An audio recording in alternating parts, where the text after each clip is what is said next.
Sa Zamboanga del Norte, naharang ng mga pulis ang 1.7 million pesos na halaga ng smuggled cigarettes at naaresto ang isang suspected smuggler.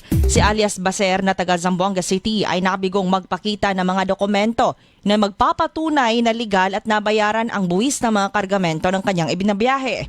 Nakita siya ng mga sibilyan na nagdidiskarga ng mga karton ng sigarilyo kaya't sinita at tuluyang inaresto. Sa Cagayan de Oro City, may sapat na supply ng bigas ang Northern Mindanao. Tiniyak ito ni Department of Agriculture o DA Region 10 Executive Director Jose Apolio Pacamalan.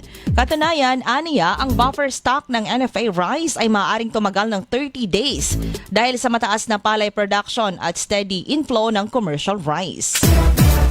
Sa Sulu, formal nang na-turnover ng BAR Ministry of Public Works ang bago lang natapos na 20 million two-story student dormitory sa Sulu State College.